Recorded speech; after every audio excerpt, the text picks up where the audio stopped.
L'armure de cet ennemi était si épaisse qu'aucune lame ne semblait pouvoir la percer, chaque coup ricochait dans un écho métallique frustrant. Ses mouvements, bien que précis et calculés, manquaient de puissance brute, comme si la lourdeur de sa défense entravait sa force d'attaque.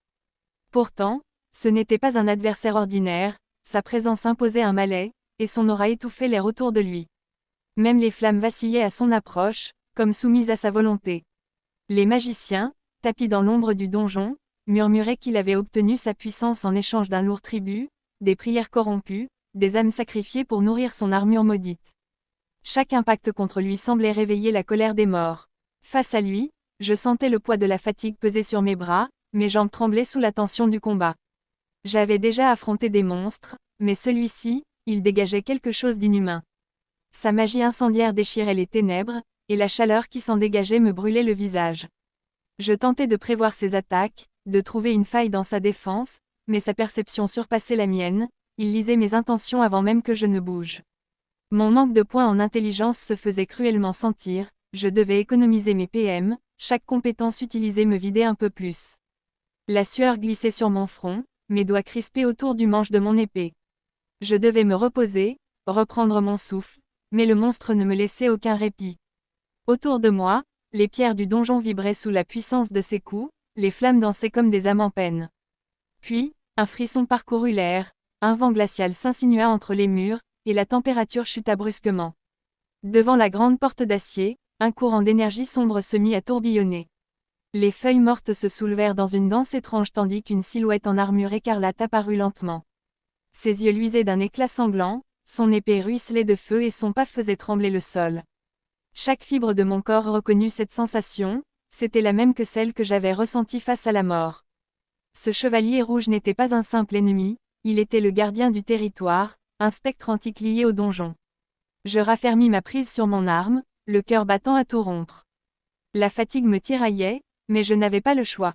Dès notre premier échange de coups, la différence de puissance se fit sentir, son épée pulvérisa le sol, et le choc me fit reculer de plusieurs mètres, brisant une partie de mon armure. Ma défense n'était plus qu'une illusion de sécurité. Chaque attaque que je parais me coûtait des centaines de points de vie. Si je n'avais pas cette armure, je serais déjà mort. Le choc suivant me projeta contre un mur, le souffle coupé. Pourtant, au fond de moi, une voix refusait d'abandonner. J'avais survécu à pire, je m'étais toujours relevé.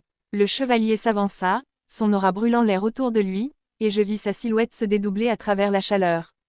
Je concentrai ce qu'il me restait d'énergie, invoquant la dernière étincelle de magie qui bouillonnait en moi. Pas encore, pas ici, murmurai-je entre mes dents serrées. Le donjon tout entier semblait retenir son souffle.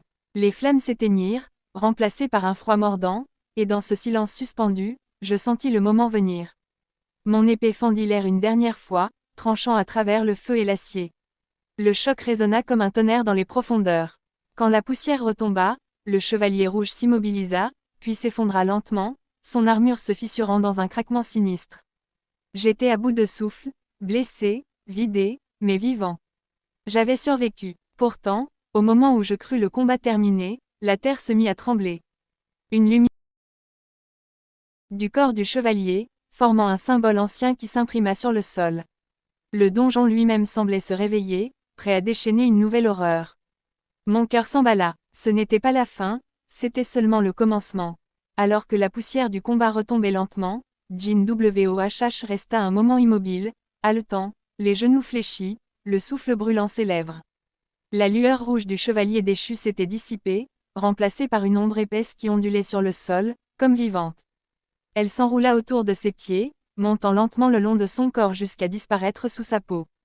Un frisson glacé le parcourut, une voix, lointaine, résonna dans son esprit, « Monarque des ombres, le trône t'appartient désormais. » Son cœur battait à tout rompre. Il leva la main, l'ombre du chevalier écarlate, désormais soumis, se matérialisa devant lui, s'inclinant comme un soldat fidèle. Ses yeux brillaient d'une lumière froide, et sa voix caverneuse murmura, « Commandant Iris, prêt à servir mon seigneur. » Jin WOHH resta un instant sans voix. Iris, l'ennemi qu'il avait peiné à vaincre, se tenait désormais à ses côtés. Une puissance nouvelle coulait dans ses veines, une énergie obscure, ancienne, qui lui permettait de manipuler les ténèbres elles-mêmes. En tendant la main, il sentit d'autres ombres répondre à son appel, les restes des magiciens, des assassins, et des chevaliers tombés se relevèrent à leur tour. Leurs regards vides brillaient d'une lueur bleutée. C'était sa nouvelle armée, une armée née de la mort, loyale jusqu'à la fin. Épuisé mais grisé par ce pouvoir, Jin Wohh regagna la surface. Lorsqu'il ouvrit les yeux, la lumière du jour l'aveugla un instant. Il était revenu au monde réel. Après tant de batailles et de souffrances, l'air libre avait presque une saveur nouvelle. Il prit quelques jours pour se reposer, mais son esprit restait tourmenté par les voix qui murmuraient dans son ombre. Chaque nuit, il sentait Iris veiller dans le noir, silencieuse comme une lame. Le matin suivant, il se rendit à l'école de sa petite sœur. C'était un bâtiment ordinaire, baigné par le soleil, bruyant, plein de vie, un contraste saisissant avec les profondeurs du donjon. Il portait des vêtements simples, mais sa présence attirait les regards, son allure avait changé. Plus de traces du jeune homme hésitant qu'il avait été. Il dégageait désormais une assurance calme, une force tranquille. En entrant, il aperçut sa sœur à travers la fenêtre d'une salle de classe, elle riait avec ses amis, insouciante. En le voyant, elle s'exclama avec surprise, « Grand frère, tu es venu !» Il esquissa un sourire. « Je t'avais promis que je passerais, non ?» Les élèves se tournèrent vers lui, chuchotant. Les professeurs eux-mêmes semblaient mal à l'aise sous son regard. On disait qu'il était devenu un chasseur hors du commun, mais personne ne pouvait imaginer à quel point la rumeur était en deçà de la vérité. Après la rencontre avec la directrice et les politesses d'usage, Jin accompagna sa sœur jusqu'à la sortie. Sur le chemin, il sentit une présence. Quelqu'un l'observait. Dans la cour, une jeune fille aux cheveux argentés, le regard clair et la posture droite, se tenait seule, une aura étrange autour d'elle. Le détecteur de mana invisible de Jin réagit instantanément. Cette fille n'était pas ordinaire, c'est elle, la nouvelle chasseuse de rang E dont tout le monde parle, souffla la directrice à sa sœur. La jeune fille croisa le regard de Jin, sans détour. Il sentit dans ses yeux la même flamme qu'il avait autrefois, la volonté de devenir plus forte, quel qu'en soit le prix. Quelques jours plus tard, leurs chemins se croisèrent à nouveau, cette fois devant les portes d'un ancien donjon récemment découvert. Les chasseurs de haut rang avaient refusé d'y entrer, l'aura qui en émanait glaçait le sang. Jin Wohh, désormais reconnu comme.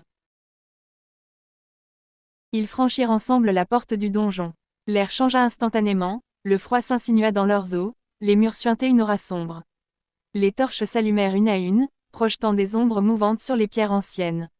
Jin leva la main, et derrière lui, son ombre s'étira, s'ouvrant comme une mer noire.